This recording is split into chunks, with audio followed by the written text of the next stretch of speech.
There is a Latin saying, finis coronat opus.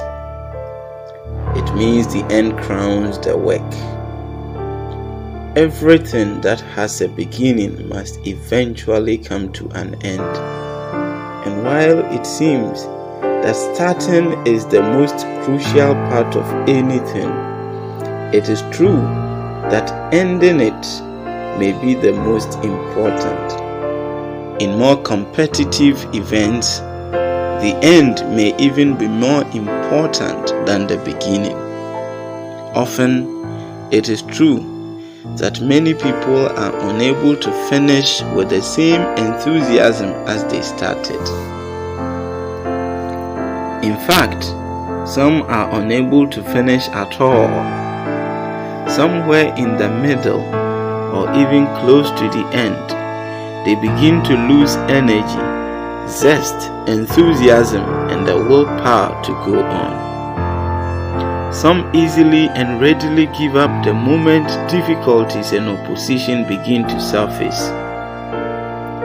With the help of God, which is always present for and given to those who recognize their need of it, you must begin and end when it is right and when it is actually finished. The duration does not really matter, and certainly not what other people think. Jesus began his ministry at the age of 30, and only a few years afterwards he said, while hanging on the cross, "It is finished." On his way to the cross, he encountered many difficulties. Opposition rose against him. People reviled him and actually assaulted him. He fell several times, but he never gave up.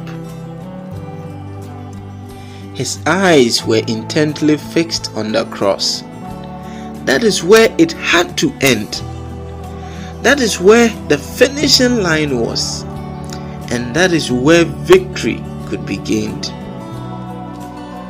It doesn't really matter if many or even all of the people you started with are far ahead of you. They may have finished their course long ago. All you need to do and all that is required of you is to finish your own race. Your race is designed for you alone, and only you are responsible for determining when it actually comes to an end. The story is told of a young athlete who, in the course of a marathon, sustained an injury which should stop any athlete from running any further. To everyone's amazement, this young man rose up and with only one able leg kept hopping till he got to the finishing line. By the time he got to the finishing line, all the other runners had finished hours ago and left the stadium together with almost all the spectators. Later in an interview, when he was asked why he did not stop running after his injury, he said, "My country did not send me all the way here to come and start, but to finish my race." Tell yourself that starting and not finishing is not an option for you. Tell yourself that you are not a quitter, because quitters do not end, because quitters do not achieve, because quitters do not win.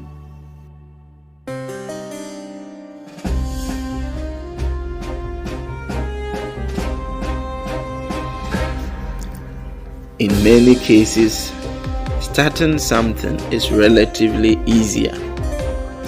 It doesn't really take much time to begin a journey, a business venture, schooling, or a career.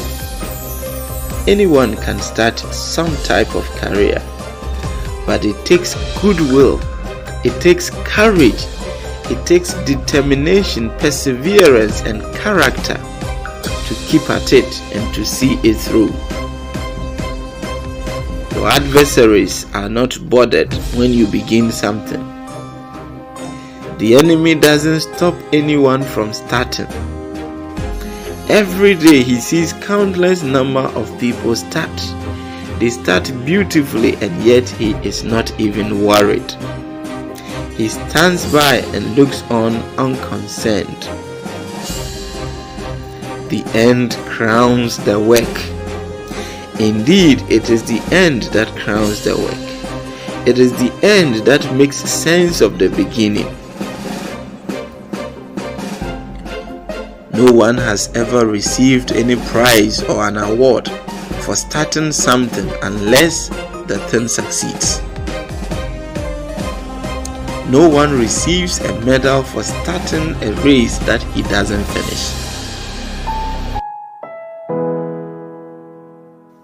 You may begin a piece of work with much enthusiasm, but after a while, all the enthusiasm starts to wane. Your interest dissipates, and you become physically and mentally exhausted. This is the time you need the grace to finish. This is the time you need to remind yourself that the end crowns the work. This is the time you need to tell yourself that you have got to finish this. This is the time you have to motivate yourself that it is not an option to begin something and not finish it. You need to dig deep and access the supernatural gift of God to enable you accomplish the task.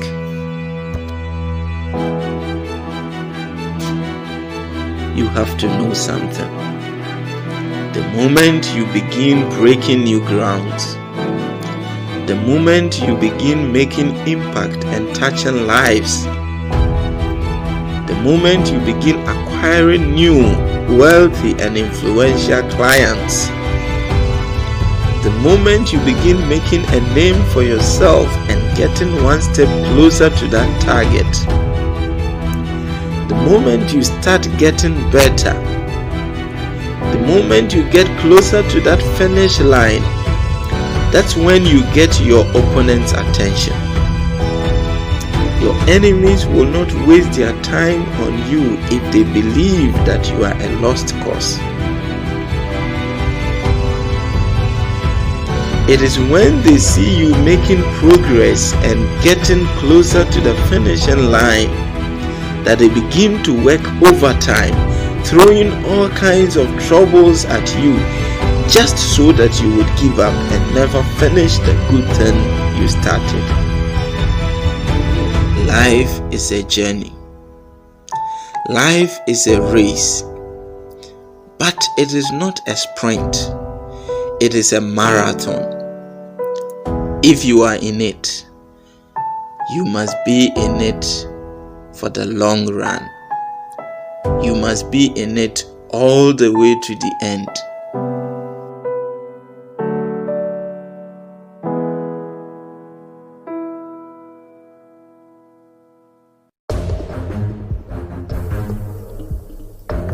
The strength to endure difficult moments, the grace to finish with honor has been given to you. All you need to do is tap into it and utilize it. Let your opponents and critics realize that you are not going anywhere. You are prepared to withstand even the 3rd to the 10th upset and misfortune. You are not ready to give up. You are simply unstoppable. Know this: you confuse your enemies and even irritate them when you press forward in the face of misfortunes. By so doing, you transfer all your frustration back onto them.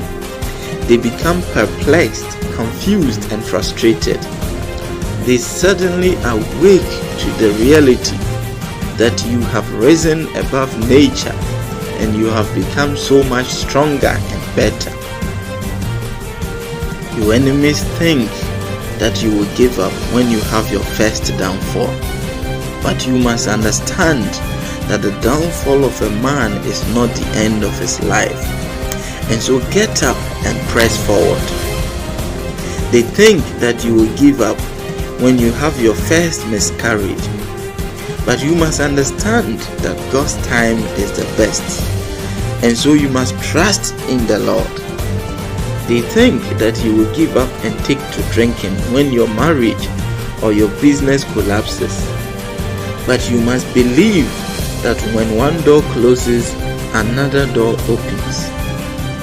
They think that you will give up when you fail your exam the first time. But you must understand that what doesn't kill you makes you stronger. And so you must study harder and prepare for the following year.